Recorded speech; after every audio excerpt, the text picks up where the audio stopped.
Halo semua, selamat datang kembali di videonya Utia. Di video sebelumnya, kita sudah menginput beban gempa desain. Pada video kali ini, kita akan mulai mengecek apakah struktur yang kita rencanakan memiliki simpangan antar lantai yang lebih kecil dari simpangan izinnya, dan juga apakah masih aman dari pengaruh P delta. Tapi sebelumnya, jangan lupa di subscribe, like, dan share video ini jika kalian merasa video ini bermanfaat. Hal pertama yang kita cek adalah simpangan. Kalau kita lihat pada SNI gempa tahun 2012, pada gambar 5 ini terdapat ilustrasi penentuan simpangan antar lantai. Kalau dilihat pada gambar ini, simpangan yang terjadi merupakan simpangan kumulatif antar lantainya. Nilai simpangan ini harus dikalikan lagi dengan faktor CD dan dibagi dengan IE. Untuk mengetahui simpangan yang terjadi, kita bisa mengekspornya di etaps. Di menu display, story response plot, kita pilih maximal story displacement, lalu case-nya kita pilih gempa arah X, kita format, kita export ke Excel, kemudian yang arah Y-nya juga kita export ke Excel.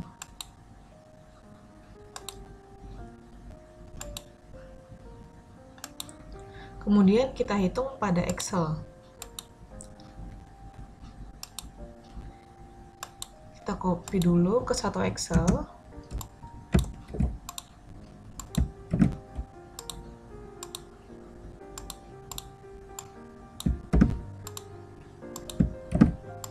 Lalu kemudian isikan tabelnya, story nomor berapa, tinggiannya berapa, dan tinggian antar lantainya berapa. Lalu kita input simpangan yang terjadi,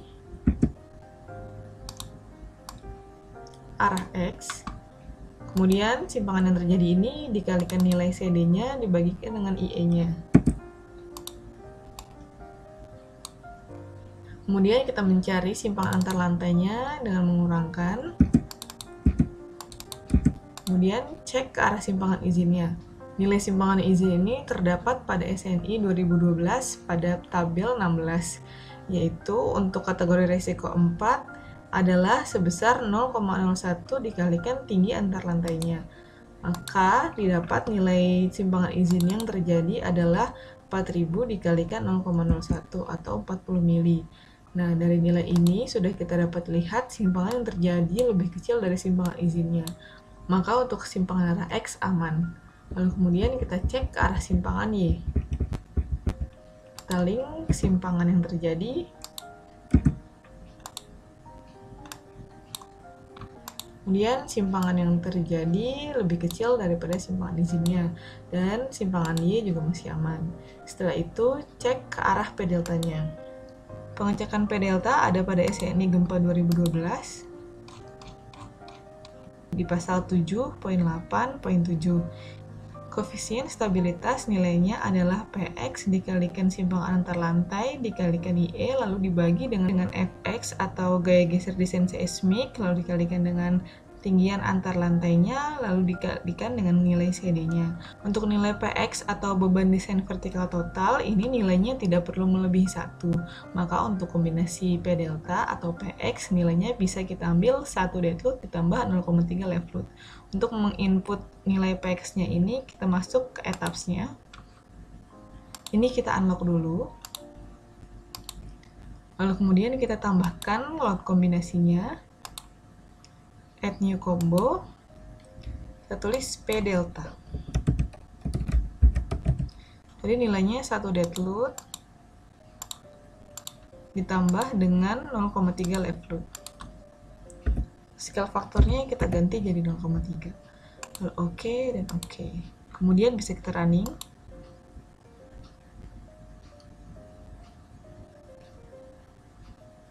Untuk mengambil nilai Px-nya bisa di display, show table, lalu pilih yang analyze, result, pilih di struktur result, story force. Oke. Kemudian kita pilih kombinasi P delta, lalu lokasinya kita pilih bawah atau bottom. Lalu kita export ke Excel, diklik kanan, di export to Excel. Kemudian kita kembali ke Excel-nya, kita kopikan ke satu Excel.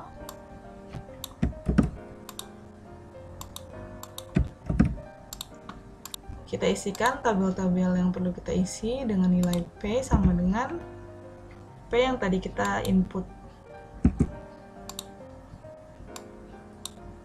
Kemudian untuk nilai Fx kita link ke arah gempa geser desain, ke gaya geser desainnya ini. Untuk arah X. Kemudian tadi untuk faktor keamanannya atau koefisiennya itu adalah P dikalikan dengan delta dikalikan dengan IE, lalu dibagi nilainya dengan Fx dikalikan dengan ketinggiannya dan dikalikan dengan CD. Ini nilainya harus lebih kecil dari 0,5 dibagi beta dikali CD, di mana beta adalah rasio kebutuhan geser terhadap kapasitas geser untuk tingkat antar X dan X-1. Ini diambil nilainya adalah 1. Maka nilainya adalah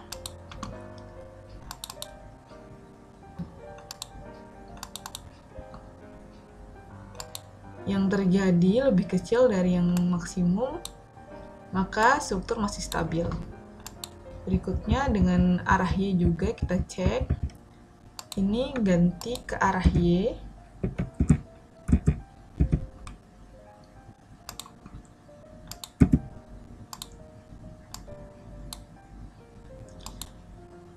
Kemudian kita dapatkan juga arah Y-nya masih dalam keadaan stabil.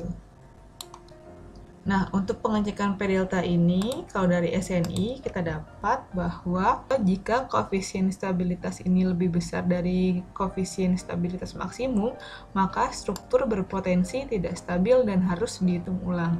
Jadi, untuk P delta ini nilainya harus oke atau harus stabil. Kemudian setelah P delta dan simpangan kita hitung, selanjutnya kita masuk ke ketidakberaturan struktur. Untuk ketidakberaturan struktur itu ada ketidakberaturan struktur horizontal dan ketidakberaturan struktur vertikal. Itu ada pada SNI gempa tabel 10 dan tabel 11. Untuk ketidakberaturan horizontal kita bisa lihat pada tabel 10 SNI gempa 2012. Terdapat 5 tipe ketidakberaturan. Untuk ketidakberaturan tipe pertama, itu ada ketidakberaturan torsi 1A dan 1B. Pada gambar ini dapat kita lihat ilustrasi ketidakberaturan torsi yang arah Y. Yang kita gunakan dalam perhitungan ini bukanlah simpangan pada titik A atau simpangan pada titik B, melainkan simpangan rata-rata yang terjadi. Pada tabel dapat kita lihat, apabila simpangan maksimum yang terjadi ini lebih kecil dari 1,2 simpangan rata-rata, maka struktur tersebut masuk ke dalam kategori struktur tanpa ketidakberaturan torsi. Namun, apabila nilai simpangan maksimumnya ini lebih besar dari 1,2 simpangan rata-rata dan lebih kecil dari 1,4 simpangan rata-rata, struktur tersebut masuk ke dalam ketidakberaturan torsi 1A. Dan apabila simpangan maksimum yang terjadi lebih besar dari 1,4 simpangan rata-rata, maka struktur tersebut masuk ke ketidakberaturan torsi 1B. Lanjut yang ke tipe 2-nya adalah ketidakberaturan struktur sudut dalam. Ketidakberaturan sudut dalam ini terjadi apabila nilai Px dan Py-nya ini adalah lebih besar dari 0,15 Lx atau Ly atau 15%. Lalu kemudian tipe yang ketiga adalah ketidakberaturan diskontinuitas diafragma. Hal ini terjadi apabila bukaan sini atau void atau openingnya ini nilainya adalah lebih besar dari 0,5 kali luas lantai atau 50%. Lalu yang tipe keempat adalah ketidakberaturan pergeseran keluar bidang. Ini terjadi apabila terdapat pergeseran elemen vertikal seperti kolom dan shear wall. Lalu kemudian ketidakberaturan horizontal tipe 5 atau yang terakhir adalah ketidakberaturan sistem non-paralel. Hal ini terjadi apabila elemen vertikalnya tidak simetris terhadap sumbu utama. Kalau kita lihat di sini sumbu utamanya adalah X dan Y. Nah, yang tidak simetris itu adalah shear wall yang ini dan shear wall yang ini. Jika terjadi hal demikian, maka masuk ke dalam ketidakberaturan sistem non-paralel. Kemudian kita langsung menghitung ketidakberaturan horizontal tipe 1 dulu.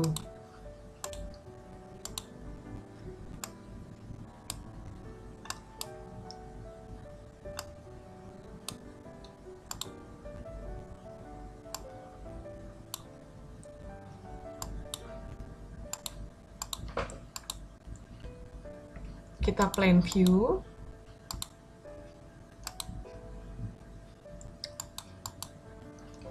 Kemudian di display, di form shape, kita pilih case-nya gempa arah X.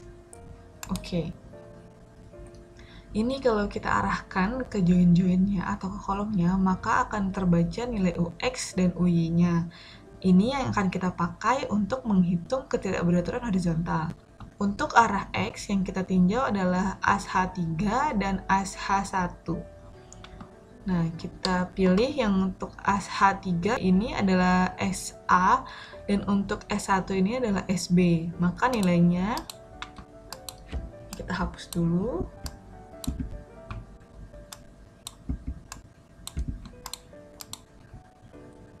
Nilainya ini arah UX adalah 17,849. Kemudian yang B 17,781. Kemudian untuk lantai 2-nya juga begitu.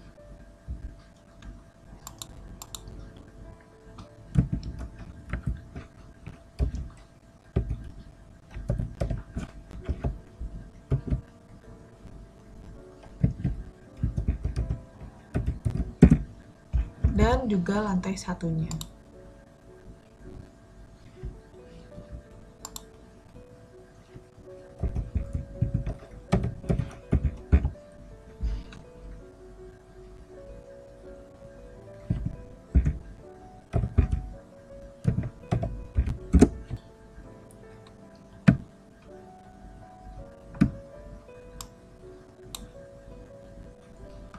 Lalu kemudian kita bikin satu lagi adalah simpangan antar lantai. Begitupun yang B. Kemudian dapat kita hitung simpangan maksimum. Itu adalah simpangan antar lantai yang terjadi. Dan simpangan rata-ratanya juga simpangan antar lantai.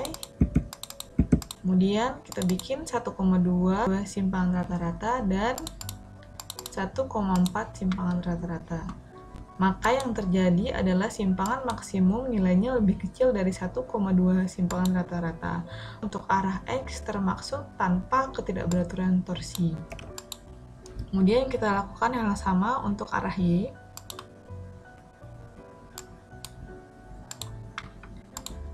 Display, deform shape, kemudian ke arah Y. Oke.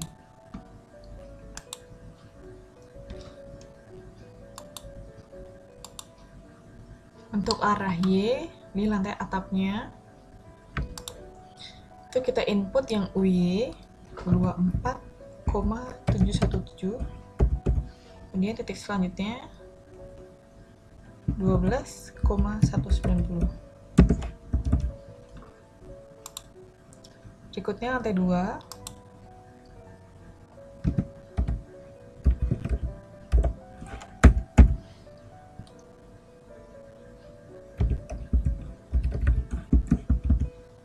Dan lantai 1.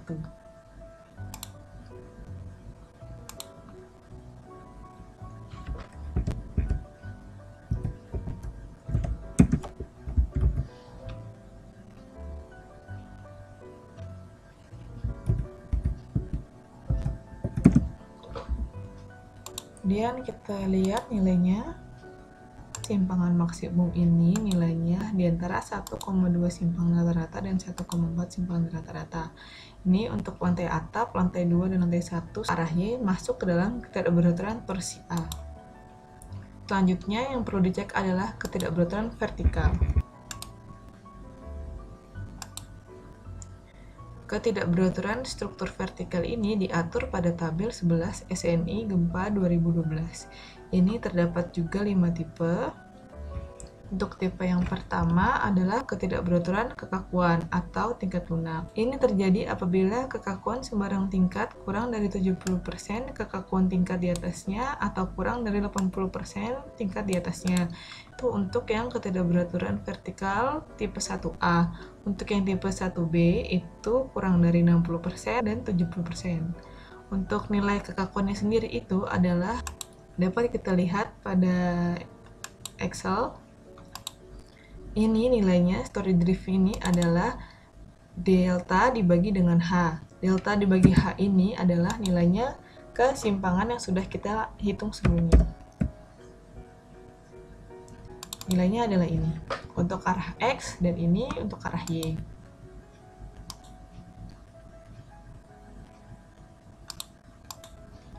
Lalu bandingkan 70% story drift ini terhadap rata-rata 3 tingkat di atasnya. Kalau misalnya nilainya ini lebih kecil, maka oke. Namun, jika not oke, ketidakberaturan struktur tersebut masuk ke dalam tipe ketidakberaturan vertikal 1A.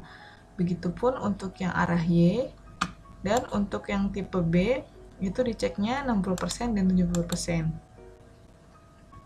Begitupun yang arah Y-nya juga. Selanjutnya, vertikal tipe 2, ketidakberaturan berat massa. Jadi, ketidakberaturan ini terjadi apabila massa sembarang tingkat lebih dari 150% massa efektif tingkat yang berdekatan. Massa efektif sudah kita dapat dari running sebelumnya, maka selanjutnya kita hanya perlu mengecek ketidakberaturan berat atau massa.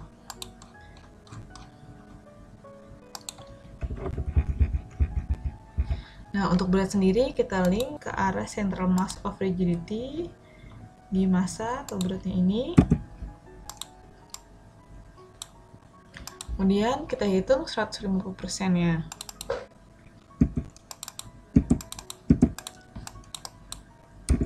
Lalu kemudian kita bandingkan apakah beratnya ini lebih besar dari 150% berat di atasnya.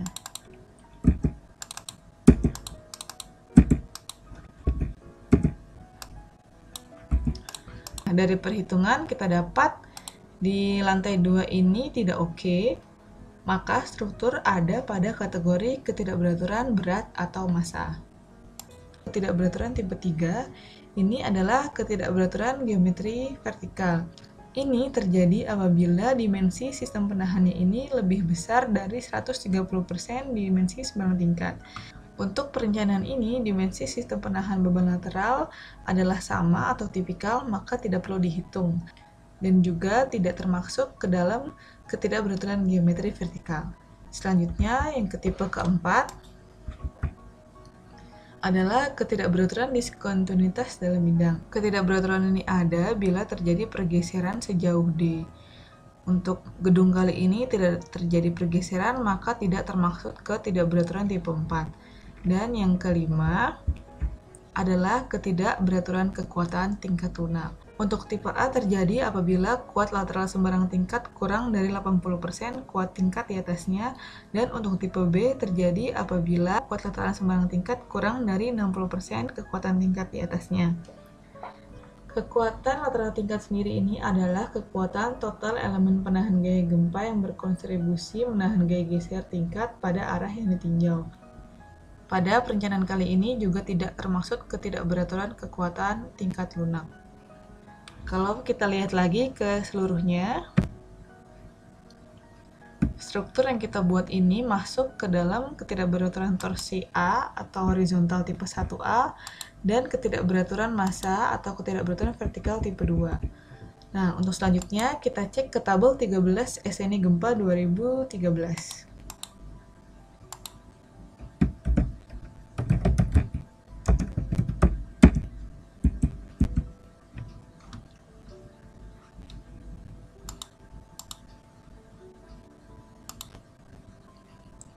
Pada tabel 13 SNI Gempa 2013, sistem struktur kita termasuk kategori sistem struktur yang ini. Maka dapat kita lihat di sini, metode perhitungan gempa yang digunakan tidak boleh menggunakan lateral ekivalen, tetapi harus menggunakan respons spektrum. Pada running sebelumnya yang kita input adalah metode statik, dan untuk menggantinya kita kembali ke Excel, ke gempa desain. Kita harus mengganti ke metode respons spektrum. Hal yang perlu diganti adalah scale faktornya ini. Untuk X masih tetap 1839, dan untuk Y-nya diganti adalah 1955. Kita copy, lalu kembali ke etapsnya, kita unlock, kemudian di define load case, kita copy spektrum X-nya ini, kita namai EX, gempa arah X.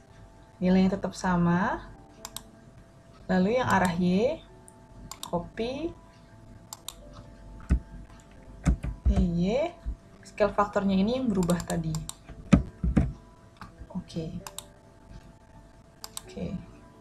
Kemudian kita running.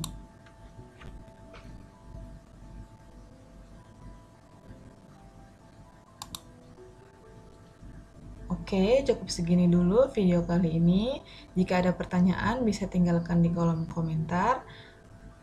Untuk selanjutnya, kita lanjutkan ke arah kombinasi pembebanan. Jangan lupa di subscribe, like, dan share video ini jika kalian merasa video ini bermanfaat.